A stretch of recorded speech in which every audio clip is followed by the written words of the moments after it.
This right here is a regular bike. I'm sure you guys have something similar in your garage. It might look a little bit different, definitely doesn't have the same level of suspension, but at its core, it's a regular, upright, traditional bike. But today, I'll be showing you guys alternative bike designs that I think have a real shot at maybe not replacing regular bikes, but finally becoming that affordable, practical EV for the masses that addresses all of the reasons people currently give for why they can't replace their car with a bike. All of these innovative designs I'm about to show you have a laid-back riding configuration, often including an actual regular flat-bottom chair with a backrest.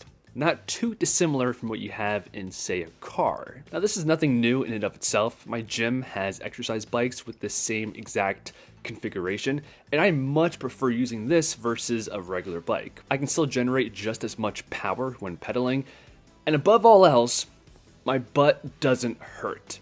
And that right there, butt hurt, is one of the biggest complaints with the entire biking industry, and a primary reason many cite for staying away from bicycles as their primary mode of transportation. Butt pain and chafing is real, and it's unpleasant. And bikes with this laid-back position, full-size seat, raised up pedals that are in front of you, quite literally resolve this pain point. This bike right here has to be the coolest design I've seen so far that implements this laid-back riding position within an electric setup. I'll just quickly note that electric bikes in general are still a very new thing, only coming onto the scene in earnest since around the pandemic. And as you can imagine, these untraditional electric bikes are still mostly just in the concept phase. So on the product adoption curve, regular e-bikes are somewhere in the early adoption phase, and these are easily way at the beginning. That's all to say that you should have patience with these products. All of them are just concepts right now, and they will be refined over time. All right, so this Trom isn't even for sale yet. I don't see an option to buy it. I have no idea how much it cost. But still, I'm mentioning it because I think they're really onto something with the design. The whole thing revolves around that laid-back riding position, and we have a full-size chair. It's not too dissimilar from a regular sedan, both the seat and riding position with your legs up and in front of you. Other than that, the bike takes advantage of this layout to introduce a windshield that keeps you better protected from the elements, another commonly cited shortcomings of bikes. In the same vein, your hands have this enclosure around them, protecting them from the wind, other elements, and there's also a separated trunk in the rear for a lot of extra utility. I really like what I see so far. When it comes to mass adoption and having more people getting around on electric bikes, I think something like this is a huge step in the right direction. But you can take this concept even further by adding a third wheel into the equation and stacking on even more protection from the elements. And doing this brings us to this right here, the Vimo.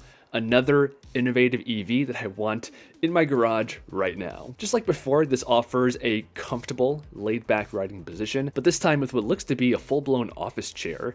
In front, we have a pretty normal bike handlebar for controlling the two front wheels, and having that third wheel completely changes the mechanics. It makes it easier for non-bikers and car converts to ride, and provides more general stability. And that extra stability makes this design more practical for carrying cargo. This layout in particular has a super convenient spot right behind the seat where you can toss and store other items. I much prefer this design to the separated trunk we saw in the previous bike. I just think it's way more practical. It doesn't add that much size to the bike, and I can see people actually using it. Then we have the full canopy. I think this is so clutch. This should do an excellent job in moderate rain, and just do a better job isolating you from adverse weather conditions.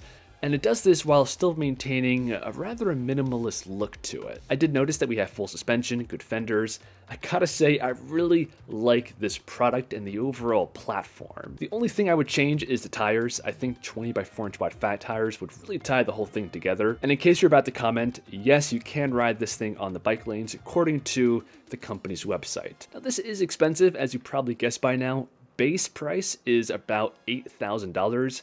But keep in mind, this is a first-gen concept, and I'm confident over time this format will be fine-tuned and prices will normalize. That's what happens with technology. Right now, a bike like this isn't even on the adoption curve yet. But I gotta say, I can totally see the descendants of this product, whatever it ultimately becomes, becoming really mainstream in the moderate future. This footprint really has a shot at becoming the PEV, or the micro-mobility vehicle, that we've all been waiting for. Due to the 3 wheels, anyone can ride it. It's comfortable with a familiar seat, laid-back riding position, and above all else, it's a practical vehicle. You can ride it in non-ideal weather conditions, throw cargo right behind your seat, and compared to electric cars, it's just a fraction of the cost and much more environmentally sustainable. Not to mention, it's still classified as a bike, so you can take it places a car can't go, and you don't need to pay for things like insurance. Now, if you're thinking this is a little bit much, but you like the whole laid-back trike design, you could opt for something like this instead.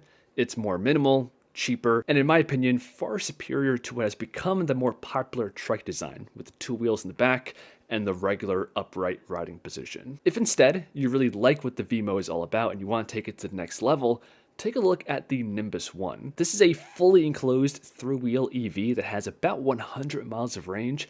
It can go on the highway, so full highway speeds, and it's much more efficient than a full-size electric car. The quoted MSRP for this is just $10,000. So you can see how the Vimo and the Nimbus both converge on the same basic design. 2 wheels in the front, a canopy for the rider, a full-size laid-back chair, and cargo space right behind the seat. In my opinion, this is a winning design and something that might look weird now, but is something that really has the potential to quickly dominate our streets in the near future. Really quick, 2 standout features that the Nimbus brings to the table are the hot swappable batteries. I did not expect to see this on what amounts to almost a full-size EV, and I think it's something the Vimo should 100% steal. And second, the entire vehicle has this very innovative leaning ability. When you turn the wheel, the capsule leans into the turns, the angle of which depends on the speed and turning radius. And that's how they're able to make this vehicle go at fast highway speeds without having the threat of tipping over. So that's the latest on micro mobility. I hope you guys enjoyed. If you did, like, subscribe, and I'll see you guys in the next one.